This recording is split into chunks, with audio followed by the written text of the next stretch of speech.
जा। उठ जा नालायक, सुबह के 8 बजने को है। तुझे एग्जाम नहीं देना क्या? थोड़ी देर और सोने दीजिए ना पापा। तू उठता है या फिर मैं तेरे ऊपर पानी फेंकूं? रोज गधों की तरह सोता रहता है, पेपर की कोई टेंशन ही नहीं है। और एक हमारा समय था जब हम पेपर में फेल होने के डर से रात भर पढ़ा करते थे, सो ही नहीं पाते थे। तो क्या अब आप उसका बदला मुझसे लेंगे? मैं 15 मिनट बाद उठ जाऊंगा, आप प्लीज जाइए, मुझे डिस्टर्ब मत कीजिए।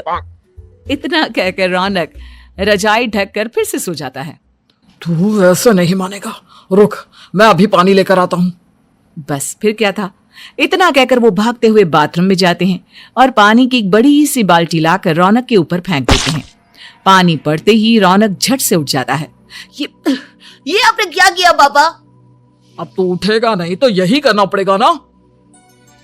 वैसे थैंक्स डैड, आपके कारण ना अब मुझे नहाने की भी जरूरत नहीं पड़ेगी।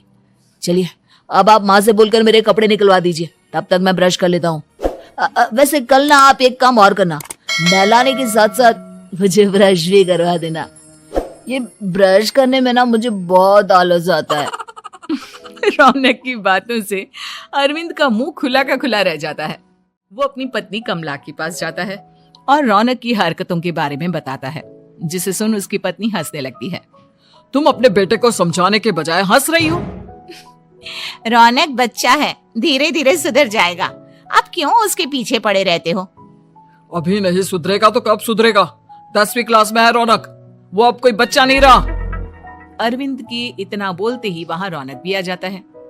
क्या डैड, मैंने आपको एक काम दिया था, वो भी नहीं हुआ आपसे। अरे क्या हुआ बेटा? माँ, मैंने डैड से बोला था कि वो आपको बोलकर मेरे स्कूल की यूनिफॉर्म निकाल दे, लेकिन मेरे पीछे पड़ने के अलावा इनसे एक काम ढंग से नहीं होता। देख रही हो कमला, देख रही हो अपने लाडले को? अरे आप चुप रहिए जी। चलो बेटा, मैं तुम्हें कपड़े निकाल कर दे देती हूँ बस। ऐसे ही साल पर साल बीतते जाते हैं, लेकिन रौनक के रवैये में कोई बदलाव नहीं आता। वो पहले से भी ज्यादा आलसी और पूरी तरह अपने माता पिता पर निर्भर हो जाता है। 2 साल बाद पता नहीं कहाँ गायब रहता है पूरे दिन, अब तक तो आ जाना चाहिए था। अरे आप इतनी फिक्र क्यों कर रहे हैं उसकी? दोस्तों के साथ खेल रहा होगा, आ जाएगा अभी। ये कोई टाइम है खेलने का? 10 बजने वाले हैं, इतनी रात में कौन खेलता है? कमला कुछ कहती उससे पहले ही रौनक वहां आ जाता है। मम्मी जल्दी से खाना लगा दो, बहुत भूख लग रही है। तुम्हें तब तक खाना नहीं मिलेगा जब तक तुम बता नहीं देते कि इतनी रात गए कहां से आ रहे हो। ओ प्लीज डैड, अब आप एसी पे प्रद्युमन बनकर मेरे सर पर बंदूक लेकर मत बैठ जाना। अपनी फालतू की बकवास बंद कर और बता कहां से आ रहा है। माँ अब समझाइए ना डैड को। बता देना बेटा, इनको भी तसल्ली हो जाएगी। आप बोल रही हैं तो बता देता हूँ, मैं दोस्तों के साथ मूवी देखने गया था, इसलिए देर हो गई। तो इन सब चीजों में मेरे पैसे उड़ाता है? कभी 1 रुपया कमाने के बारे में सोचा है तूने? जब देखो हवा की तरह पैसे उड़ाता रहता है।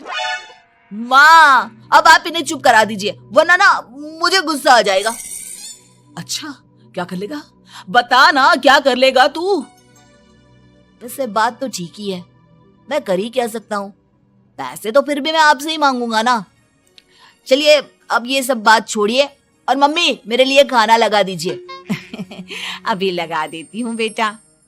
मैं बता रहा हूँ कमला, एक दिन ये ऐसे ही बिगड़ जाएगा। ओफो, आप क्यों इतना पीछे पड़े रहते हो मेरे बच्चे के? बात की बाद में देखेंगे, अभी आप शांति से उसे खाना खाने देंगे।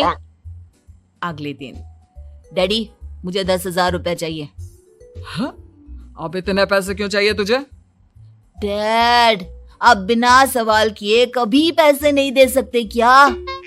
जब तक तू बताएगा नहीं तुझे पैसे भी नहीं मिलेंगे। अरे अब आप अपने बेटे को पैसे भी नहीं दे सकते? नालायक, तेरी उम्र के लोग नौकरी करते हैं और एक तू है जो नौकरी करने का नाम ही नहीं लेता कभी। आप लोगों के होते हुए भला मैं नौकरी क्यों करूं? अरे हम कब तक पैसे देंगे तुझे? तुझे भी तो अपने पैरों पर खड़ा होना होगा ना। कौन सा उधार के पैरों पर खड़ा हूं? अपने ही तो पैरों पर खड़ा हूं। इसी तरह रौनक दिन प्रतिदिन लापरवाह होता जाता है। उसकी लापरवाही को देखते हुए अरविंद और कमला अपने बेटे की शादी कराने का फैसला लेते हैं और 1 महीने के अंदर अंदर ही रौनक की शादी मेघा नाम की लड़की से करा देते हैं। शादी के कुछ दिन बाद, रौनक, मुझे एक अच्छी सी साड़ी चाहिए, आप ला दोगे ना? हाँ, क्यों नहीं। कितने तक की आती है साड़ी? यही करीब 5,000 तक की। तुम चिंता मत करो, मैं आज ही डैडी से पैसे मांगकर तुम्हारे लिए साड़ी ले आऊंगा। आप कब तक ऐसे ही अपने पापा से पैसे मांगते रहेंगे? कोई अच्छी सी नौकरी क्यों नहीं कर लेते आप? अरे डैड के होते हुए मुझे नौकरी करने की जरूरत ही क्या है? पर आप ऐसे कब तक उनसे पैसे मांगते रहेंगे? कुछ आपको अपने दम पर भी तो करना होगा ना। अब तुम भी बाकी लोगों की तरह मुझे ज्ञान देना शुरू मत कर देना। साड़ी चाहिए ना तुम्हें, मिल जाएगी बस। इतना कहकर रौनक अपने पिता से पैसे मांगने चला जाता है। डैडी, मुझे 5,000 रुपया चाहिए। अब 5,000 क्यों चाहिए तुझे? वो मेघा को साड़ी चाहिए थी। अरविंद आगे बिना कुछ कहे चुपचाप उसे पैसे निकाल कर दे देता है। कुछ दिन बाद, तुम्हें नहीं लगता कमला, रौनक हम पर पहले से भी ज्यादा डिपेंड हो गया है? मुझे तो अब उसके भविष्य की चिंता होने लगी है। कल को हमें कुछ हो गया तो वो क्या करेगा? काश तुमने पहले ये सोच लिया होता तो आज हमारा बेटा इतना लापरवाह नहीं होता। तब मुझे कहाँ पता था कि मेरा लाड़ प्यार उसे इतना बिगाड़ देगा कि वो इस हद तक लापरवाह बन जाएगा। कोई बात नहीं, अभी भी देर नहीं हुई। मुझे पता है उसे कैसे सुधारा जा सकता है। कैसे? अरविंद कुछ कहता उससे पहले रौनक वहां आ जाता है और पैसों के लिए हाथ फैलाने लगता है। डैड, मैं और मेघा बाहर घूमने जाना चाहते हैं। अरे वाह, ये आज सूरज कहाँ से निकला है? Dad please. अच्छा चलो अब मुद्दे की बात करो। मुझे अब 25,000 चाहिए। अब तुम्हें 1 रुपया भी नहीं मिलने वाला। अगर तुम्हें पैसों की इतनी ही जरूरत है तो कोई ढंग की नौकरी कर लो। मम्मी, आप कुछ कहिए ना डैड को। बेटा, वो गलत क्या बोल रहे हैं? ये सब हम तेरे भले के लिए ही तो कर रहे हैं। मम्मा, मैंने बताया ना आपको, मुझे नहीं करनी कोई जॉब वॉब। तो ठीक है, निकल जाओ हमारे घर से। तुम्हारे जैसे लोगों के लिए मैंने ये घर खड़ा नहीं किया है। जितना ये घर आपका है ना, उतना ही मेरा भी है। मैं कहीं नहीं जाने वाला। जाना तो पड़ेगा ही तुझे, क्योंकि अब मैं तेरा कोई भी खर्चा नहीं उठाने वाला। ठीक है, मत उठाइए मेरा खर्चा, मैं अपने दम पर भी जी सकता हूँ। तो बेशर्मों की तरह अब तक यहाँ क्यों खड़ा है? अपना सामान ले आओ, निकल जाए यहाँ से। रौनक पैर पटकते हुए वहां से चला जाता है। घर से निकालना जरूरी है क्या उसे?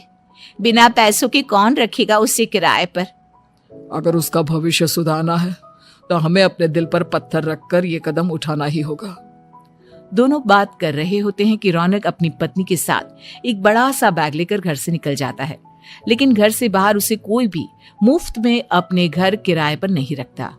अंत में थक हार कर वो फिर से अपने घर चला जाता है। क्या हुआ? थोड़ी देर पहले तो दहाड़ते हुए घर से निकला था, अब क्या हुआ? नहीं रखा ना किसी ने तुझे किराए पर? डैड प्लीज, मैं कुछ दिनों में कोई अच्छी सी नौकरी शुरू कर दूंगा। आप तब तक तो हमें रख लीजिए प्लीज। सुबह से रात हो चुकी है लेकिन कोई हमें रखने को राजी नहीं है। अब आप ही बताइए, इतनी रात को मैं मेघा को लेकर कहाँ जाऊंगा? ठीक है ठीक है, बहू की वजह से मैं तुझे घर पर रख रहा हूँ, लेकिन तू इस घर में एक बेटे की नहीं बल्कि एक किराएदार की हैसियत से रहेगा। 3 महीने है तेरे पास। इन 3 महीनों के अंदर अंदर मुझे तेरी पहली तनख्वाह हाथ में चाहिए, समझ गया? पक्का डैड, इन 3 महीनों के अंदर अंदर तो कोई बढ़िया सी नौकरी ढूंढ ही लूंगा मैं। ऐसे ही धीरे धीरे समय बीतने लगता है और अरविंद के दिए 3 महीनों में से 2 महीने बीत चुके होते हैं। पापा जी ने हमें 3 महीने दिए थे, जिसमें से 2 महीने तो बीत चुके हैं। अब ये आखिरी महीना बचा है। अरे तुम चिंता मत करो, आज मेरा ना 2 जगह इंटरव्यू है, दोनों में से कहीं ना कहीं तो जॉब लगी जाएगी। अच्छा, all the best. Raunak interview के लिए निकल जाता है, जिसके बाद शाम में रौनक घर आता है। कैसा गया इंटरव्यू? आपकी नौकरी लगी या नहीं? अरे पहले सांस तो ले लेने दो अच्छे से। बताइए ना, मुझसे तो जरा भी इंतजार नहीं हो रहा है। वो दरअसल बात यह है कि मेरी नौकरी तो लग चुकी है लेकिन पैसे बहुत कम है। कितने पैसे हैं? 15,000। इतने में अरविंद और कमला मिठाई का डिब्बा लेकर आ जाते हैं। बधाई हो बेटा। हम जानते थे तेरी जॉब जरूर लगेगी। लेकिन मेरी सैलरी बहुत कम है मम्मा। कम है तो क्या हुआ, धीरे धीरे बढ़ जाएगी। हाँ बेटा, हम तो बस चाहते थे कि तू अपने पैरों पर खड़ा हो जाए। मतलब अब आप मुझे घर से नहीं निकालेंगे?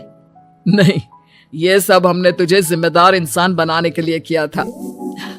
Thank you mummy papa. अगर आप दोनों ऐसा नहीं करते तो मुझे कभी अपनी जिम्मेदारियों का एहसास तक नहीं होता। आज आपने मुझे सिखा दिया कि इंसान का अपने पैरों पर खड़ा होना भी जरूरी होता है। इतना कहकर रौनक झट से अपने माता पिता के गले लग जाता है और अपनी कमाई की पहली तनख्वाह वो अपने माता पिता के हाथ में सौंपता है। इस तरह रौनक एक गैर जिम्मेदार व्यक्ति से एक जिम्मेदार व्यक्ति बन जाता है।